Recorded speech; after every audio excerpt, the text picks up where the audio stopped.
أصلي أمام المقام وفي مقلتي السنا والسنا.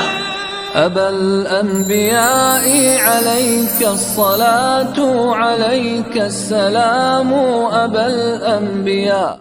وقفت أصلي أمام المقام وفي مقلتي السنا والسنا.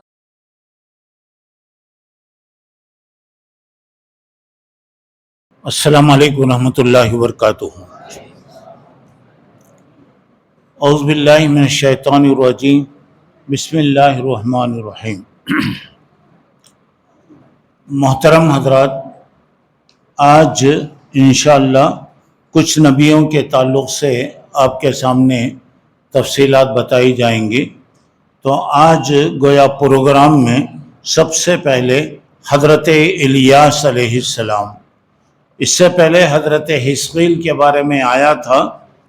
اب حضرت الیاس، قرآن مجید میں موسیٰ اور ہارون کے بعد جس نبی کا ذکر ہے وہ الیاس ہیں. باقی لوگوں کا اشارہ ملتا ہے، لیکن الیاس علیہ السلام کے تعلق سے تفصیلات ملتی ہیں. حضرت الیاس کا قرآن میں 2 جگہ ذکر آیا ہے، سورہ انعام اور سورہ صافات. ادریس اور الیاس کے بارے میں بعض لوگوں کا خیال ہے کہ حضرت ادریس اور حضرت الیاس یہ دونوں ایک ہی پیغمبر کے نام ہیں، لیکن نہیں، دونوں الگ الگ. حضرت ادریس اس سے پہلے میں آپ کو بتایا تھا، اور حضرت الیاس الگ ہیں. حضرت موسیٰ کے بعد حضرت الیاس علیہ السلام نبی بنے. یسع اور حزقیل کے بعد حضرت الیاس. حضرت الیاس حضرت ہارون علیہ السلام کی نسل سے شام کے باشندوں کے لیے نبی بنا کر بھیجے گئے. شام کے لوگ بعلبک کے علاقے میں رہتے تھے، اور ان کا جو بت تھا وہ یعنی حبل ان کا بت تھا، اور یہ لوگ توحید سے بیدار، شرک میں مبتلا، اور ہر قسم کی برائیاں ان میں پائی جاتی تھیں. حضرت الیاس، ان کا جو بال نامی بت تھا اس کے متعلق یہ بار بار لوگوں کو سمجھایا کرتے تھے.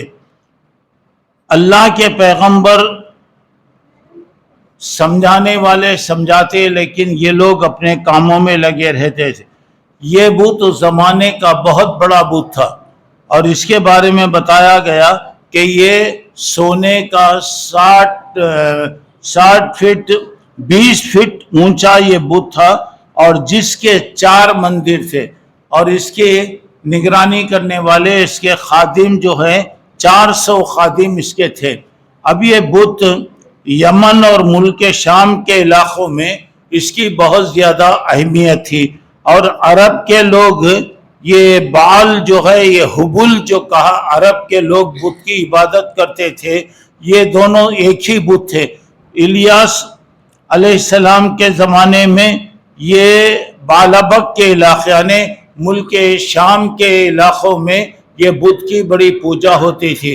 پہلے عرب کے جو چند بت مشہور تھے ان میں سے یہ بھی یہ بت تھا. اور حضرت الیاس کے بارے میں کہا گیا وَإِنَّ إِلْيَاسَ لَمِنَ الْمُرْسَلِينَ، حضرت الیاس پیغمبروں میں سے ہیں. اِذْ قَالَ لِقَوْمِهِ أَلَا تَتَّقُونَ، کیا آپ نے اپنی قوم سے کہا کیا تم اللہ سے نہیں ڈرتے؟ وہ أَتَدْعُونَ بَالًا وَتَذَرُونَ أَحْسَنَ الْخَالِقِينَ، تم اپنے خدا بال کو پکارتے ہو اور اس کی عبادت کرتے ہو، حالانکہ اللہ تبارک و تعالیٰ کی آپ کو عبادت کرنا چاہیے. تو اب یہ اصل میں حضرت موسیٰ علیہ السلام کے بعد یہ آئے، اور اس زمانے تک گویا لوگوں کو سمجھانا، ان کی اصلاح کرنا، لوگوں کو دعوت دینا، یہ کام آپ کیا کرتے تھے. بعد میں اللہ تعالیٰ نے آپ کو نبی بنایا، تو گویا حضرت الیاس وہ جو بت کی وہ لوگ عبادت کرتے تھے اس کے متعلق بڑی وضاحت کے ساتھ آپ کہتے اور قوم کی برائیوں پر آپ بہت زیادہ افسوس کیا کرتے تھے۔ اب یہاں پہ اللہ تبارک و تعالیٰ نے ان کے متعلق قرآن کے اندر کہیں پیغمبروں کے ساتھ ان کا ذکر کیا ہے اور کہیں اللہ تبارک و تعالیٰ نے مختصر طور سے ان کے تفصیلی حالات کے بارے میں کچھ نہیں بتایا۔ وَزَكَرِيَّا وَيَحْيَا وَعِيسَىٰ وَإِلْيَاسَ كُلٌّ مِّنَ الصَّالِحِينَ، یہاں پہ کئی پیغمبروں کا ذکر کیا، حضرت زکریا، حضرت یحییٰ، حضرت عیسیٰ اور حضرت الیاس کے بارے میں بتایا گیا کہ یہ تمام نیک لوگ تھے اور اللہ تعالیٰ نے ان کو پیغمبر بنایا۔ نمبر 1، بنی اسرائیل کی یہ حالت ہوئی تھی، ان کے اندر کوئی اچھائی نہیں تھی، اتنے پیغمبروں سے آئے، بڑے بڑے پیغمبر ان کے پاس آئے اور بڑے بڑے پیغمبر ان کو حضرت موسیٰ، حضرت ہارون وغیرہ سمجھائے۔ اب اس کے باوجود اب یہ لوگوں کی میں ایسی حالت پیدا ہو گئی کہ کوئی اچھائی ان کے اندر نہیں تھی، ہر قسم کی برائی ان کے اندر پائی جاتی تھی۔ اچھا، تو اب اس کے بعد اب بت پرستی اور ستاروں کی عبادت گویا ان کے اندر پائی جاتی تھی۔ انبیاء کا سلسلہ ختم ہو گیا، اب ہمارے آخری نبی حضرت محمد صلی اللہ علیہ وسلم آئے ہیں، تو ہمارا کام یہ ہے کہ لوگوں کی اصلاح کریں، لوگوں کو اللہ کی دعوت دیں، اللہ کی توحید کی طرف بلائیں اور شرک سے ایسی برائیوں سے روکنے کی ہم کوشش کریں، اور یہ بنی اسرائیل، یہ یہودیوں کی برائیوں سے بچیں، کیونکہ یہ لوگ ساتھ رہتے ہیں اور یہ اب مسلمانوں کے اندر ان کی پیروی گویا حد سے زیادہ ہے۔ اور یہاں ذرا غور کرنے کی بات ہے، اللہ کے نبی صلی اللہ علیہ وسلم نے فرمایا قیامت کے قریب ایک وقت آئے گا کہ تم بنی اسرائیل کے نقش قدم پر چلو گے، یہودیوں کے نقش قدم پر چلو گے، جیسا وہ چلتے اس طرح تم چلو گے، یہاں تک کہ پیر سے پیر ملا کر اب وہ سامنے گزرے ہیں تو ان کے پیر کے نشانوں کی پیروی کرتے ہوئے تم آگے بڑھو گے۔ اور اس کے بعد بتایا گیا کہ بنی اسرائیل میں جو برائیاں پیدا ہو گئی ہیں وہ میری اپنی قوم کے اندر بھی یہ برائیاں پیدا ہو گئیں، یہاں تک کہ بنی اسرائیل نے اگر کوئی برائی کیا ہے تو میرے لوگ بھی برائی کریں گے، یہاں تک کہ اگر کوئی بدبخت اپنی ماں سے برائی کیا ہے تو میری قوم میں بھی ایسے لوگ پیدا ہوں گے۔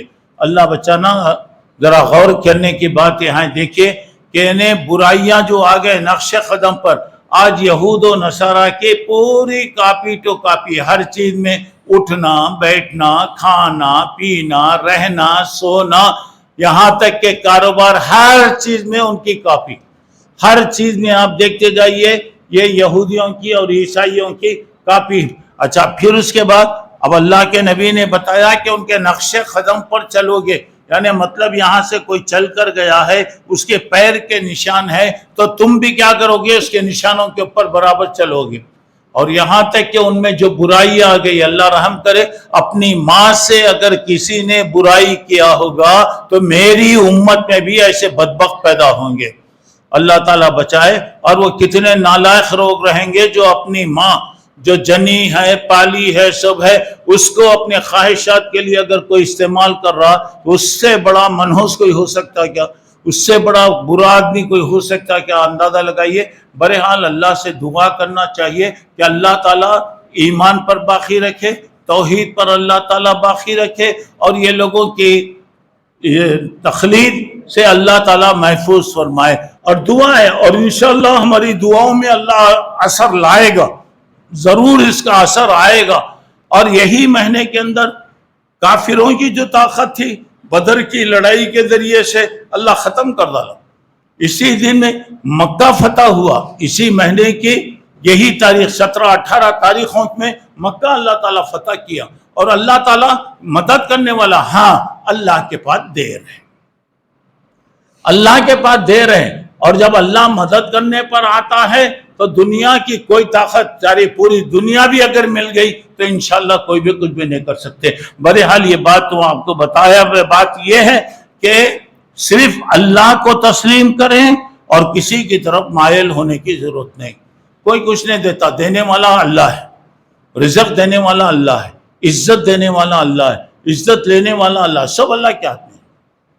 ابھی کیا اتنا متاثر ہوتے ہیں کہ اب تو کیا پورے کپڑے وغیرہ بھی ان کے چاہ گئے. پورے یہود و نصارہ انہوں کیسا پہنتے کہ انہوں بھی ایسا پہنتے، انہوں کیا اسل کرتے انہوں یہی. پھر تمہارا ایمان کیا جی، تمہارا دین کیا جی، تمہارا پیغام کیا ہے جی، میسج کیا ہے؟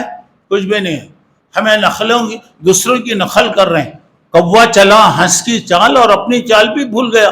کوا کیا کرا بولے تو یہ بگلا جو ہوتا نا اس کی چال نقل کرا. اب نتیجہ کیا ہوا بولے تو اپنی چال بھی بھول گیا، وہ بھی بھول گیا. آج ہم کیا کر رہے ہیں؟ اپنی اصلی چیزوں کو چھوڑ کر نقلی آ گئے. آج ہماری ماں اور بہنوں کے کپڑے کیا ہے، لباس کیا ہے، ہمارے بچوں کا کیا ہے، کھانا پینا کیا ہے، ہمارے گھر کی زندگی کیا. ذرا سوچ کے دیکھو، کیا ہمارے گھر میں ذرا برابر بھی اسلام کی بو ہے؟ ہر چیز میں دیکھ لو، اب کھانا پینا اٹھنا بیٹھنا سب چیزیں دیکھ لیجئے. پھر کیا بھی نام، پھر کیا ہے؟ بس مسلمان ہیں، آ رہے ہیں 4 رکعت نماز پڑھ لے گئے چلے گئے ختم. وہ بھی کیا سیزن میں، وہ سیزن چلے گیا تو ہو گیا. دیکھیے اب آدھی پونے مسجد خالی ہو گئی، تراویح کے اندر بھی خالی ہو گئی سب، اور جنرل آپ سب ختم ہوتے چلے جاتے. اب اس کے بعد اب کیا ہے دیکھیے، اب جو بیٹھے ہوئے ہیں، اب بیٹھے ہوئے وہ کب بھاگتے کی معلوم نہیں. اللہ ہمارے کو سمجھ دے. ذرا تو بھی عقل سے کام کرو میرے بھائی. ارے آخرت کی فکر کرو جی. کب کس کی زندگی کا کیا ہے کہ اللہ بہتر جان رہا. کون جانتا ہے؟ کون کیا سمجھنا. صبح ہوتی ہے شام ہوتی ہے، عمر یوں ہی تمام ہوتی، صبح ہوتی شام ہوتی. کب کیا ہونے والا بول نہیں سکتے. اب آیا رمضان تو کیا سیزن کے لیے آیا؟ سیزن ہی مسلمان ہے. اب یہاں پہ اللہ کو سیزن کی چیزیں پسند نہیں. ہماری عبادتیں قبول ہوئی یا نہیں ہوئی دیکھنا ہے تو اب دیکھ لو. مسجدوں کو دیکھ کے ہم خود فیصلہ کر سکتے، بولنے کی ضرورت نہیں. اب بولوں گا تو میں بدنام ہوں گا، مجھے کیا ضرورت پڑی ہے. دیکھو، آنکھوں سے دیکھو، کانوں سے سنو، منہ سے کچھ بھی مت بولو. آج کا زمانہ ایسا ہے، آنکھوں سے دیکھو، کانوں سے سنتے جاؤ، منہ بند کر لو، بس ختم ہوگی بات. اب ہم کیا کریں گے؟ اللہ توفیق دے. سب ہمارے بھائی ہیں، ہم یہی کہیں گے کہ اللہ ہدایت دے. تو اب میں جو بات آپ کے سامنے یہاں بتایا، اللہ تبارک و تعالیٰ کو صرف اسلام کی موت پسند. وَلَا تَمُوتُنَّ إِلَّا وَأَنْتُمْ مُسْلِمُونَ. تم اسلام پر رہو، اسلام پر زندگی کرو، دعا کرو کہ موت آئی تو اسلام کی موت آنا. کیوں؟ ان الدین عند اللہ الاسلام. اللہ کے پاس سب سے پیارا دین اسلام. وَمَن يَبْتَغِ غَيْرَ الْإِسْلَامِ دِينًا فَلَن يُقْبَلَ مِنْهُ. اسلام چھوڑ کر آپ کسی اس میں آپ چلے گئے، اللہ کرے اللہ اسے پسند نہیں کرتا. اللہ پسند نہیں کرتا. اور اللہ تعالیٰ کو کون سی موت پسند ہے میرے بھائی؟ ایک ہی موت پسند ہے. کون سی موت؟ اسلام کی موت، ایمان کی موت. بس یہی، اس کے علاوہ اللہ تعالیٰ پسند ہی نہیں کرتا. اللہ تعالیٰ اس کو پسند ہی نہیں کرتا. بہرحال میں بار بار آپ کو یہی کہہ رہا ہوں، اپنی فکر کرو، اپنے گھر والوں کی، اپنے بال بچوں کی فکر کرو. کتنے دن تک کریں گے؟ کتنے دن تک جشن کریں گے؟ کتنے دن تک آپ مریں گے؟ اب کتنے دن مریں گے؟ کہاں مرتے، کدھر مرتے، کیسا مرتے، کیا مرتے، اللہ بہتر جان رہا ہے. اب میرے بھائیوں، یہ یہودیوں کے بارے میں جو بار بار یہاں پہ بات آ رہی ہے، کتنے پیغمبر جی اللہ بھیجا، ہزاروں یا چند پیغمبروں کا ذکر کیا اللہ تعالیٰ. اور اللہ تلک الرسل فضلنا بعضهم علی بعض. یہ رسولوں میں ایک ایک پیغمبر کے بعد پیغمبروں کے مرتبوں کو اونچا کیا. اب چند چیزوں کو اللہ تعالیٰ بتایا، پورے پیغمبروں کے بارے میں نہیں بتایا. اللہ تعالیٰ لاکھوں کی تعداد میں آئے، اور اللہ کہتے ہیں ہر ایک کے پاس ہم پیغمبر بھیجے، ڈرانے والا آیا، کوئی بھی نہیں چھوٹا دنیا میں. اور اللہ تعالیٰ کہہ رہے ہیں، اللہ کا ایک اصول ہے، اللہ کی ایک رحمت ہے، کسی قوم کو بھی جب تک اس قوم میں اللہ کا ڈرانے والا نہیں آتا اللہ عذاب نہیں لاتے. اللہ تعالیٰ کا رحم ہے یہ، ورنہ اللہ کے لیے کوئی ضرورت نہیں ہے. ہر قوم میں وَإِن مِّن قَوْمٍ إِلَّا خَلَا فِيهَا نَذِيرٌ، ہر قوم میں اللہ کے ڈرانے والے آئے. اور اللہ تعالیٰ جو وعدہ کرا میں پیغمبروں کو بھیجوں گا، بھیج دیا اللہ تعالیٰ. اللہ وعدہ کیا میں کتابیں اتاروں گا، وہ بھی اللہ تعالیٰ کر دیا. اب کچھ بھی نہیں ہے، حجت کا کیا بھی نہیں ہے وہاں پر. اب آپ کی اور میری عقل مندی ہے کہ ہم اپنی فکر کریں. چلیے اللہ توفیق دے. اب اس کے بعد 18ویں پیغمبر ہیں حضرت یسع علیہ السلام. حضرت یسع، حضرت الیاس جن کا بھی ذکر آیا، ان کے چچازاد بھائی تھے، چچیرے بھائی تھے، حضرت یوسف کی اولاد میں سے تھے. حضرت الیاس کے گویا یہ اسسٹنٹ تھے، نائب کی حیثیت تھی اور ان کے خلیفہ تھے. کیا کام تھا اس وقت؟ پیغمبر جو ہوتے اپنی طرف سے قاضیوں کو مقرر کرتے. جیسا مدراس وغیرہ اس کے اندر قاضیاں ہیں، ایک تو چیف قاضی ہوتے، اس کے بعد ہر علاقے کے لیے نائب امام وغیرہ کو کیا کرتے؟ اسسٹنٹ بناتے. اب یہاں پہ کیا تھا اس زمانے کے اندر؟ پیغمبر ایک ہوتے، ان کے ماتحت انڈر میں کام کرنے والے کئی رہتے. ان کا کام کیا رہتا؟ ایک ایک علاقے میں، مثال کے طور پہ منار سامی میں ایک رہے گا، رام سامی میں ایک رہے گا، اب اس کے بعد ادھر ایک رہے گا، ادھر ایک رہے گا. اب سب کی نگرانی بڑے جو ہوتے وہ نگرانی کرتے. تو حضرت الیاس کے بعد جو ہے کئی لوگوں کو نائب بنایا گیا، اسسٹنٹ بنا کر رکھا گیا، اور ان کا کام کیا؟ صرف گائیڈنگ کرنا، رہنمائی. انہوں کوئی حکم نہیں دیں گے، کوئی نئی بات اپنی طرف سے نہیں لائیں گے، اس لیے کہ وہ پیغمبر کے اس میں پیغمبر جو کہتے لوگوں کی رہنمائی کرنا، لوگوں کو بتانا، مثال کے طور پہ نماز کے لیے لوگوں کو سمجھانا، دین کے بارے میں لوگوں کو بتانا. یہ غیروں کی جو تقلید وغیرہ کرتے، ایسی چیزوں سے بچانے کی کوشش کرنا. تو حضرت الیاس کے بعد حضرت یسع. اب ان کا نام اللہ تبارک و تعالیٰ نے قرآن میں ذکر کیا، لیکن ان کے بارے میں کوئی تفصیل نہیں ہے. کتنی عمر تھی، ان کا خاندان کیا تھا، اس کے بارے میں کچھ بھی نہیں. صرف اللہ تعالیٰ وَإِسْمَاعِيلَ وَالْيَسَعَ وَيُونُسَ وَلُوطَ وَكُلًّا فَضَّلْنَا عَلَى الْعَالَمِينَ. سورہ انعام میں اللہ 13ویں رکوع میں کہہ رہا ہے حضرت اسماعیل، حضرت یسع، حضرت یونس، حضرت لوط، یہ تمام کُلًّا فَضَّلْنَا عَلَى الْعَالَمِينَ، ہم نے تمام کو دنیا میں عزت دیا، فضیلت دیا. مگر ان کی تفصیل اللہ تعالیٰ نہیں بتا رہے. میں ابھی آپ کو بتایا یہ گویا خلیفہ کے تھے، یہ لوگ اسسٹنٹ تھے.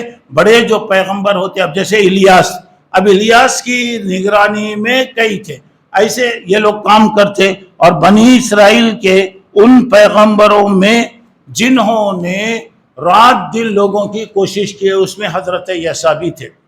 رات دن قوم کی فکر کرنے والے. اور اس کے بعد اب آئیے، اب اس کے بعد ہیں 19ویں حضرت شمیل. ان کے بارے میں بھی حضرت یوشع کے بعد بنی اسرائیل فلسطین میں جب اللہ کے حکم سے وہ لوگ داخل نہیں ہوئے، 40 سال تک رہے، جس کے بارے میں آپ کو تفصیل آ گئی. اب یہاں پہ یہ تقسیم کر دیا، یعنی حضرت شمیل کیا کیے، یہ علاقے تقسیم کر دیے، ڈیوائڈ کر دیے. یہ علاقوں میں آپ رہیں گے، یہ علاقوں میں آپ رہیں گے. اس کی وجہ یہ ہے کہ اطمینان کی زندگی کریں، سکون کی زندگی کریں، آپس میں اختلافات نہ کریں. حضرت یوشع آخری عمر تک نگرانی کرتے رہے. اب ان کے جتنے لوگوں کے لڑائی جھگڑے جو بھی فیصلے ہوتے تھے حضرت یوشع کرتے. اب اس کے بعد یہاں پہ کیا ہوا، تقریباً یہ میں بتایا نا کہ اپنے نائبوں کو مقرر کرنا، یہ تقریباً 350 سال تک ماشاءاللہ یہ سلسلہ چلا. ایک دن دو دن نہیں، 350 سال تک، یعنی پورے دین کا کام کرنے کے لیے لوگوں کو بلانے کے لیے اسسٹنٹوں کی طرف سے ان کو مقرر کیا. اچھا اس کے بعد ذرا اندازہ لگائیے 4 عیسوی میں ایک جو کاہن تھا، نجومی تھا، اور اس کا نام جو ہے عینی کچھ بات اس کا نام بتایا گیا. یہ فلسطین کے لوگوں سے یہ جنگ کیا، اور اس کے بعد یہ گویا دشمن تھا، بت پرست تھا. اب اس کے بعد میں نے حضرت موسیٰ علیہ السلام کی کچھ نشانیاں، مثال کے طور پہ ان کی لکڑی، ان کے کپڑے یا ایسے ہی کوئی چیزیں ایک صندوق میں رکھی ہوئی تھی. یہ بنی اسرائیل کے لیے جب یہ جہاں بھی ہوتا تو یہ صندوق گویا سامنے رہتا تاکہ یہ لوگ لڑے نہیں. اب کو میں بتایا یہ ضدی قوم تھی، کوئی چیز بھی مانتی نہیں، تو ان کے سامنے گویا نگرانی کی طور پہ کیا کرتا. مگر جب یہ لڑائی کیا، یعنی عینی ایسے کچھ اس کا نام ہے، وہ کیا کیا، وہ صندوق وغیرہ سب لے کے چلے گیا، صندوق وغیرہ سب لے کے چلے گیا. اب اس کے بعد اب لڑنا، کوئی بھی بات بولنا تو بنی اسرائیل نہیں مانتی. تو اب اس کے بعد اللہ تبارک و تعالیٰ جب ظلم زیادہ ہونے لگا اور عیسائی یعنی اسرائیل یہودیوں نے درخواست کیا کہ آپ اللہ سے دعا کیجئے کہ اللہ تعالیٰ کسی آدمی کو بڑا مقرر کرے. تو یہ شمیل جو تھے یہ گویا پیغمبر تھے. اب انہوں نے اللہ تعالیٰ سے دعا کیا اللہ کسی کو تو مقرر کر دے. تو اس وقت حضرت طالوت ایک بہادر آدمی تھے، بہت ہمت والے آدمی تھے، ان کو گویا ذمہ دار مقرر کیا گیا.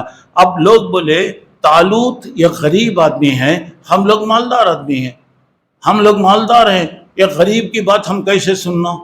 یہ ہر جگہ یہ غریب وغیرہ کے جھگڑے شیطان لا کے کیا کرتا بولے تو بیچ میں وہ کر دیتا. اب حضرت شمیل کے بارے میں بتایا گیا، دیکھو جو علم اعتبار سے سب سے زیادہ ہے، جسمانی طاقت کے اعتبار سے سب سے زیادہ ہے، اور تمام لوگوں میں یہ سب سے بہتر آدمی ہے. تو بتایا کہ نہیں، یہ غریب آدمی ہے، کیسا وہ بادشاہ ہو سکتا؟ بادشاہ ہم کو بنانا. مکے والے ہی بولتے تھے اللہ کے نبی صلی اللہ علیہ وسلم کیسا نبی ہو سکتے، جبکہ مکے والے ہیں، مکے میں بڑے مالدار ہیں، طائف میں بڑے مالدار ہیں، ان میں سے کسی کو بھیجنا چاہیے تھا. اس کے بجائے یہ غریب آدمی کو کیوں، کیسے وہ کیا؟ اللہ تعالیٰ نے سورہ بقرہ میں دوسرے پارہ جہاں ختم ہوتا ہے وہاں پر اللہ نے ان کا پورا تفصیل کے ساتھ واقعہ ذکر کیا اور بتایا کہ طالوت بنی اسرائیل کے گویا بادشاہ ہیں، اور حضرت شمیل نبی تھے. طالوت جو ہے پہلے بادشاہ کے طور پہ لایا گیا، اور اس کے بعد وہ جو صندوق تھا موسیٰ علیہ السلام کا وہ لائیں گے، فرشتے لے کر آئیں گے، اور وہ چیز جو گمیوں نے لے کے چلے گیا تھا. اب اس کے بعد اب یہاں پہ قال لهم نبیہم ان آیت ملکی، بولا ان کی حکومت کی دلیل کیا ہے؟ وہ جو صندوق تھا نا، وہ صندوق آئے گا اور لائیں گے، فرشتے لے کر آئیں گے. اچھا، تو اب اس کے بعد ذرا کہیں، اب یہ لڑائی کے لیے جالوت اس وقت بہت بڑا بادشاہ تھا، بہت زیادہ ظالم تھا، لوگوں پہ بہت زیادہ ظلم کرتا تھا. تو حضرت طالوت نے کہا کہ بھائی اب اس سے بادشاہ سے لڑنے کے لیے لشکر بنانا ہے. آپ تعجب کریں گے کہ ایک بہت بڑا لشکر، ہزاروں، تقریباً 80,000 سے زیادہ لوگوں کا ایک لشکر بنایا. اب جب یہاں سے جا رہے ہیں تو سامنے پانی کا چشمہ ہے، نہر آ رہی. بولے کہ دیکھو یہاں سے ایک آدمی بھی یہ خطرہ پانی بھی نہیں لینا، ایک خطرہ جانا ہے، کتنی پیاس بھی لگو، کیا بھی کرو، بڑے حال یہاں سے جائیں گے. آپ کو معلوم ہے کہ بنی اسرائیل نہیں کرنا بولے تو کرنے والے لوگ. اب یہاں پہ بتایا ان اللہ، اب یہاں پہ بتایا کہ اب یہاں پہ پانی نہیں پئیں گے. ہاں، اگر کسی کو واقعی بہت پیاس لگی ہے، ایک یا دو خطرے پی سکتا جان بچانے کے لیے. مگر اب وہاں پہ کیا ہوا؟ بات تو تھی کہ جان بچانے، وہاں تو پورے کے پورے وہاں پہ لے لیے. اب اس کے بعد اب لڑائی کے لیے آئے تو کتنے تھے؟ تقریباً 80,000 سے زیادہ لوگ تھے. وہ نہر سے خالی اتنا علاقہ، وہاں کے برج سے پار ہونے تک تقریباً سمجھیے نا کہ 313 جیسے بدر کی لڑائی میں تھے، تقریباً اتنے لوگ باقی رہے. پورے کے پورے چلے گئے، پورے کے پورے. اور اس وقت طالوت نے کہا ٹھیک ہے، کوئی بات نہیں، پورے چلے گئے تو کوئی بات نہیں. مگر یہاں پہ اللہ نے کہا کہ کم من فیۃ قلیلۃ غلبت فیۃ کثیرۃ، یعنی بہت سے کم جماعت، بغیر طاقت والی جماعت، بڑی بڑی طاقت والی جماعتوں پر اللہ ان کو کامیاب کر دیا. اچھا، تو چلیے اب جب جنگ کا موقع آیا تو طالوت کا مقابلہ تھا جالوت سے. جالوت بادشاہ تھا، طالوت گویا اس وقت نبی تھے. تو اب ان کی فوج میں حضرت داؤد تھے. ان کی فوج میں ایک نوجوان جن کا نام داؤد تھا، تو حضرت طالوت نے بتایا کہ بھائی یہ آپ کی ذمہ داری ہے، آپ جیسا لڑنا ہے، جیسا مقابلہ کرنا ہے آپ مقابلہ کریں۔ تو اب جالوت بادشاہ بہت بڑا تھا، طاقت والا تھا، بہت بڑی فوج تھی، بہت مال و دولت اس کے پاس۔ اب انہیں حضرت داؤد کو دیکھ کر بولا کہ معلوم ہو رہا ہے کہ ہاتھی کا مقابلہ ایک مچھر کر رہا ہے۔ اب بتایا کہ انہیں دبلے پتلے تھے، بولا کہ دیکھیے آیا۔ تو اب حضرت داؤد علیہ السلام نے جب مقابلہ کیا، سبحان اللہ، اتنا ہمت کے ساتھ ڈٹ کر مقابلہ کیا، جالوت کو آپ نے قتل کر دیا، جالوت کو آپ نے قتل کر دیا۔ قتل داؤد جالوت وآتاہ اللہ۔ دیکھیے اب ذرا غور کیجئے گا، حضرت داؤد ایک نوجوان تھے، ابھی معلوم بھی نہیں تھا لوگوں کو ان کے بارے میں۔ اب طالوت دیکھ لیے، کیونکہ نبی تھے، معلوم تھا، اب آگے بڑھا دیے۔ حضرت داؤد نے جالوت کو ختم کیا۔ اب کیا بتا رہا؟ قتل داؤد جالوت، جالوت کو داؤد نے قتل کیا۔ آتاہ اللہ الملک، دیکھو اس کے بدلے میں اللہ ان کو ملک دیا، حکمت دیا، اور ان کو نبی بنایا، اور اللہ تبارک و تعالیٰ نے اپنے طرف سے علم دیا، حکمت ملی، نبوت ملی، دولت ملی، اور بادشاہت اللہ تبارک تعالیٰ دیا۔ اور اس کے بعد اللہ تعالیٰ نے کہا اتنی بڑی لشکر جماعت پورے چلے گئے، بھاگ گئے، پورے پانی انہیں پی لیے، ختم ہو گیا۔ اب وہاں پہ 313 آدمی ماشاءاللہ اتنی بڑی طاقت کے ساتھ مقابلہ کیے، اور اللہ کہہ رہا ہے کم من فیۃ قلیلۃ غلبت فیۃ کثیرہ باذن اللہ۔ اللہ کی طاقت سے کتنی مختصر جماعتیں بڑی بڑی جماعتوں پر کامیاب ہو گئیں۔ اب آئیے، جب داؤد کا ذکر آ رہا ہے تو تھوڑا مختصر طور سے حضرت داؤد علیہ السلام کے بارے میں کچھ باتیں بتائیں، کیونکہ واقعہ پورا ہوگا۔ تو حضرت داؤد، ان کے والد کا نام تھا یشار، یہ بنی اسرائیل کے ایک نسل سے آپ کا تعلق تھا۔ اور قتل جالوت کے قتل کے بعد حضرت داؤد کا مقام بڑھ گیا، مرتبہ بڑھ گیا، قوم میں عزت بڑھ گئی، اور پورے لوگ حضرت داؤد کی بڑی قدر کرنے، بڑی عزت کرنے لگے، کیونکہ ایک بچہ ہے، اتنے بڑے اس کے ساتھ، اتنی بڑی فوج کے ساتھ ٹکر لیا۔ اور اس کے بعد اللہ تبارک و تعالیٰ نے حضرت داؤد کو نبی بنایا، ماشاءاللہ بادشاہ اللہ تعالیٰ بنایا، اللہ تعالیٰ ان کو تمام سہولتیں عطا کیا۔ حضرت داؤد کا 16 جگہ قرآن میں اللہ نے ذکر کیا، کہیں مختصر ہے، کہیں تفصیل کے ساتھ ذکر کیا۔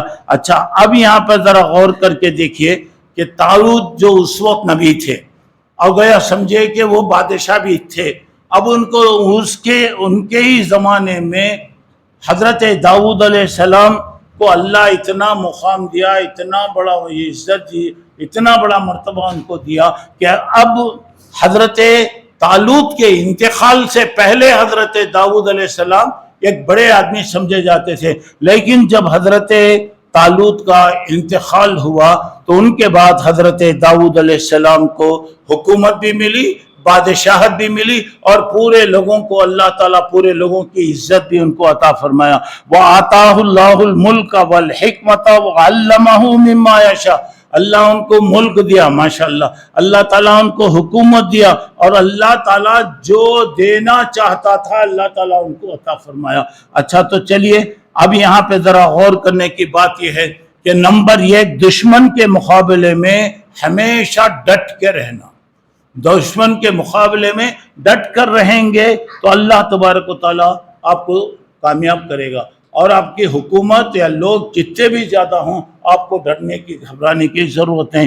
پھر اس کے بعد وَشَدَّدْنَا مُلْكَهُ وَآتَيْنَاهُ الْحِكْمَةَ وَفَصْلَ الْخِطَابِ، ہم ان کی حکومت کو مضبوط کر دیے، ان کو نبوت بھی عطا کیے، اور داؤد علیہ السلام کو اور ایک یہ فیصلہ کرنے کی اللہ طاقت دیا، فیصلہ کرنے کی، کوئی بھی آتا، بڑے سے بڑا جھگڑا کوئی بھی بات ہوتی تو حضرت داؤد علیہ السلام اس کا فیصلہ کیا کرتے۔ اچھا، اس کے بعد حضرت